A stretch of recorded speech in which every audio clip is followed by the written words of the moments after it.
Welcome to the bold analysis. I am holding this Nation newspaper, and page 7 is this story. 9 bills to anchor NADCO report in law. And I just want you to look at this article. This story is in the Nation today, Monday, the 4th of March.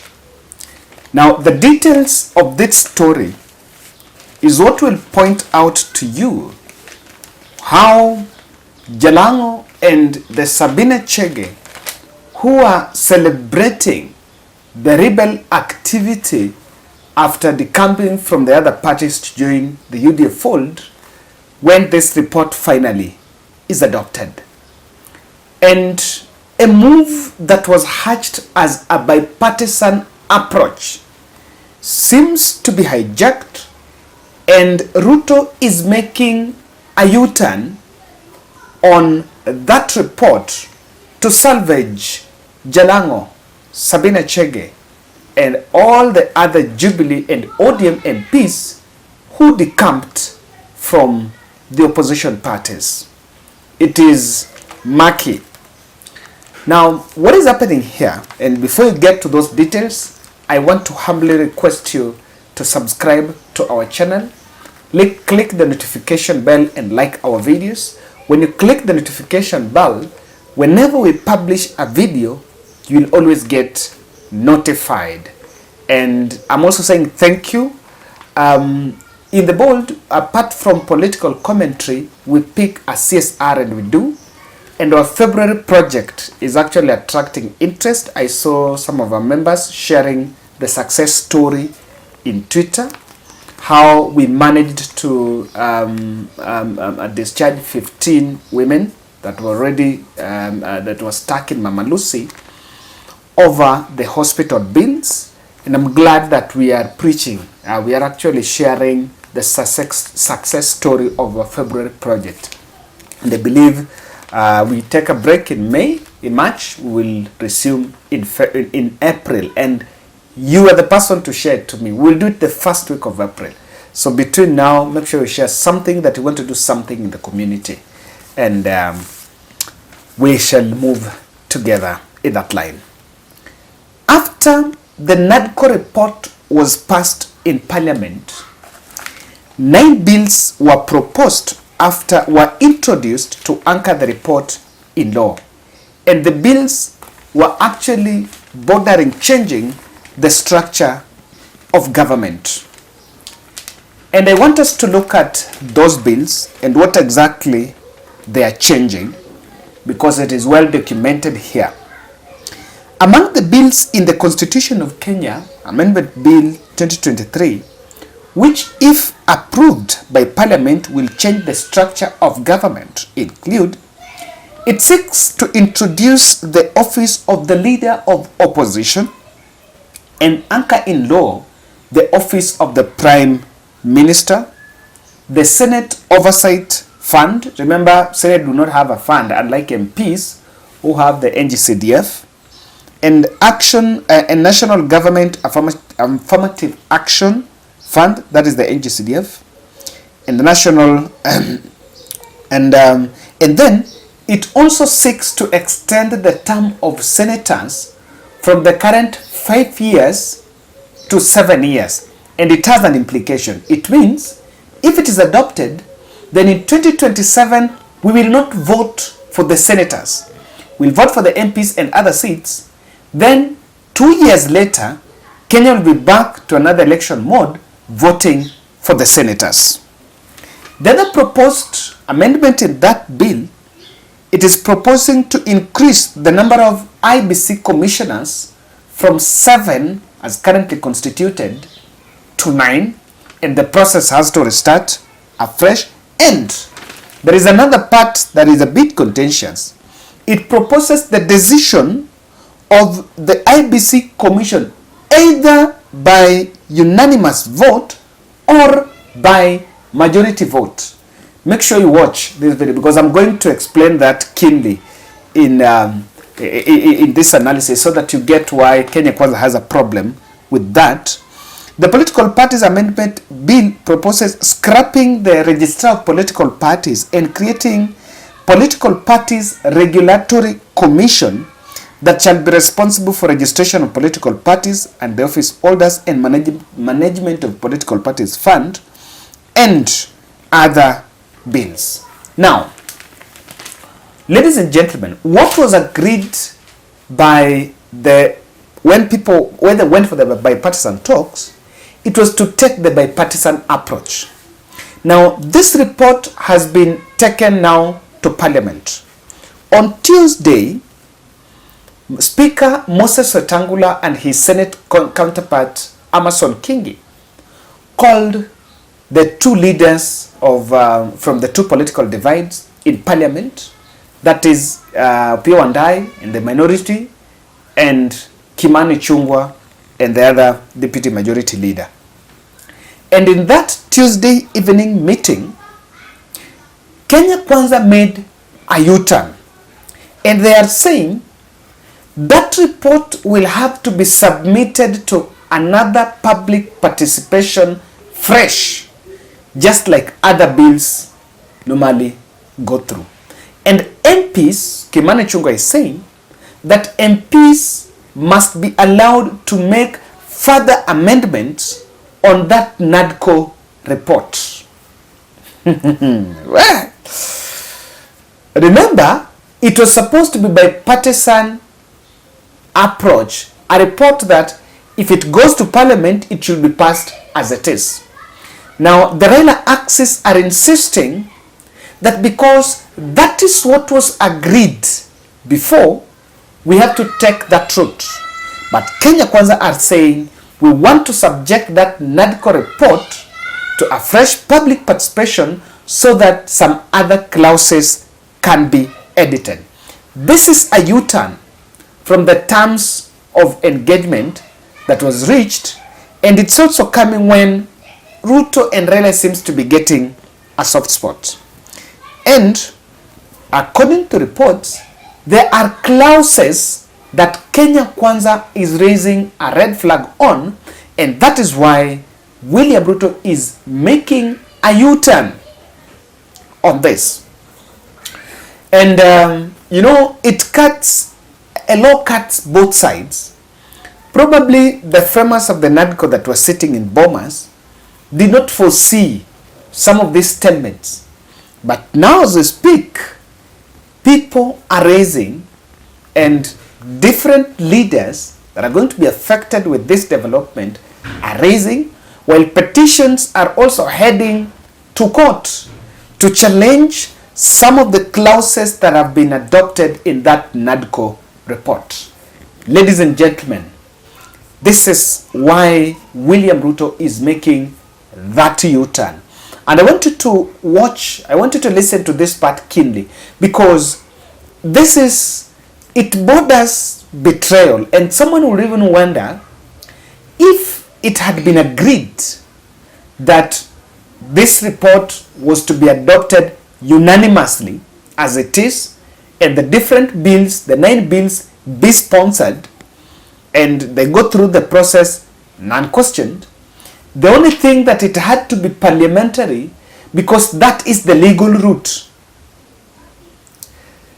Now, what is the trick in this? Or what do you think is on table? I want to still continue asking you to subscribe to our channel, click the notification bell, and like our videos. Now, there is that clause by IEBC that is saying the decision by the commission should be made by 2 criteria: majority or unanimous. What does that mean? That veto power that Wafula Chebukati had to announce the results, even when the other 4 had dissenting opinion, cannot hold. And I think Kenya Kwanza realized that they got themselves into a big mess. I remember the last general election, the commission was split into 2. So Wafula Chebukati and another axis were actually Wafula Chebukati and another axis were on the other side. You know, they were supporting William Ruto. Then with a clique of 4 commissioners that had dissenting opinion. We're getting it. So apparently on results, because it's the chairman returning officer, is the national returning officer in the presidential election, despite of those dissenting opinion, he could make his decision. He did not have the majority, decision was not unanimous, but he had to rush and read the results. And Kenya Kwanza realized, what? We are a bit screwed on this. Number 2, there was another meeting that was convened in Nakuru. And that Nakuru meeting was convened by William Ruto, where he met leaders that were elected on Jubilee Party and those others who were elected on ODM Party that had shown publicly went established some working relationship with the government, with the ruling coalition, and had acted and rather contravened the stance of their parties that sponsored them. And when Raila was in I think when Raila was in Homa Bay sometime, I think that was last week, he actually raised questions and said that those who have left their parties and have now crossed over to other parties will lose their seats if this NADCO is adopted. Now, the rebel MPs who have, for over time, they have been assisting the president in passing unpopular bills and policies in parliament, they're raising the question, Mr. President, how about the NADCO says we lose our seats? Are we ready to go back to seek re-election? That is the question. So the rebels have cornered William Ruto and are saying that clause on losing seats is there. You know, I've always said, sometimes when you read the 1990s politics, it's very interesting. You know, back then, there was a lot of party discipline. You know, just crossing over from one party to the other was not a child's play. You will lose your seat anyway, and you'll go back to the election. And that really bolstered our politics. That gave us a very good culture. Now, what has always, you know, the framers of the law, even the framers of 2010 Constitution and subsequent acts that then anchored the political parties' disciplinary law, the disciplinary procedures in law, they deliberately had some loose, you know, they loosened the law on this issue of party hopping. I remember even during Uhuru Kenyatta's time, he tried to punish some members. Those ones that would be punished are the ones that had some appointive positions. But I remember Millicent Omanga. She was nominated. She crossed over. I think that was Millicent Omanga and the current government spokesperson, Isaac Mwaura, moved to the other part. And now, things seem not to be working. Because as much as that is the position, things are not working.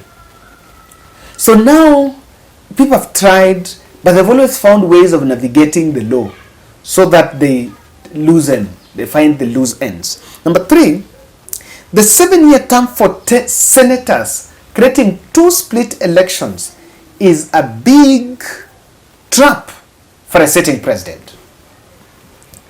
And I want to explain how or why. Just imagine, let's just use the situation now. We have our elections now, and what is happening so far as we speak is we had elections in August 2022. So if we were to have split elections, we would have elections this year, 2020, we had 2024, now we'll have 2024 this December, 2 years later. Then we've had all these other popular and unpopular policies going on. who is this person that is going to vie using a UDA ticket as a senator now and is going to face even an independent candidate? Because a sitting government will always not be popular on ground. So someone is also realizing that, look here, this is a precursor for a downfall. And number two, even if it's so, there are politicians that are looking at progression. I was an MP this year, I want to be a senator so that I can target governor. You know, there are those who are governors, they are finishing their terms, I'm thinking I should go and vie now as a senator. There are those who are MCAs, they're now thinking I should go and try senator. Women, so that aspect, I think MPs are just fearing for it. Number three, I think Kenya Kwanza also want the leader of opposition to be domiciled in parliament, because there seems to be another powerful office that will be created. If this person will be sitting outside parliament, they want the ones in parliament to be there to take up this position. Now, this is a long shot, and this would actually cut short Kalonzo Musyoka. Ladies and gentlemen, that is my take, and let's meet in the next. Thank you. Hi guys, so I'm so happy finally the February project is done. I know most of us have been talking about this. We did know it will come to fruition, but I'm in Mama Lucy and I've managed to get 13 out. Yes, I was planning for 7, but who knows, God has another way of doing his own things. That we managed to our to 13, and apart from that, we've also done some food stuff, because you know these guys hawa mambo wamekuwa hospitali for long na hawajakuwa wakifanya kazi. So what we decided is whatever has remained, we do some food stuff for them. And I'm just so happy that they are going home, wanted to reunite with the rest of their family. Some have been here for long, so I just want to say thank you on behalf of Bold Charity Network, my family, myself, and everyone. In whatever way you've come through this, nasema santeni sana. These women are out. Now I'll just give 2 or 3 chances. Waseme tu kitu moja. Can just say thank you. Tanza na huyu. Tumeshukuru. Okay, my name is Oduor. Tumeshukuru kwa kuja kututoa huku. Tumekaa huku for long na the bill was too much yenye hatungeweza kuafford. But Bold Charity Network imekuja ikatutoa na tunasema ni asante. Naitwa Teresia Wanjiru ama Mama Favor. Na nataka kuambia asante kwa sababu bili ilikuwa mob, singeweza kulipa, but kwa ajili ya Mungu ati ni mimi natoka. Asante, God bless you all. Aya, huyu nani mwingine anaweza ongea? Wewe sio? Sema kitu. Sema tu asante. Mimi cha kuwashukuru ni kusema asante kwa Mungu. Tumekuwa huku for a long time. Kama mimi nilidischangiwa ndio 15. Nikang'ang'ana, nikapata, nikalipa, nikaambiwa nirudi kwa ward. Sai I'm very happy. Niko out, nitaenda sasa kuungana na familia yangu. Asanteni sana. Mimi naitwa Lydia Chelimo. Bili yangu ilitoka date 16. But singe manage kulipa, but court ameniwezesha nimetoka huku, ndatoka leo. Nimeshukuru sana na nimefurahi. Yeah, so guys, that was it. I had to give you this confirmation that finally to manage, and may God meet you in the hour of need. I spent 2 days here listening to their stories, and their stories are a testament of how we need to come for the society. For all those who participated in this Bold Charity Network, this was our CSR for the month of February. Akimbarikiwe. We will do this next time. Asanteni sana, more happy than them. Asanteni. Sawa?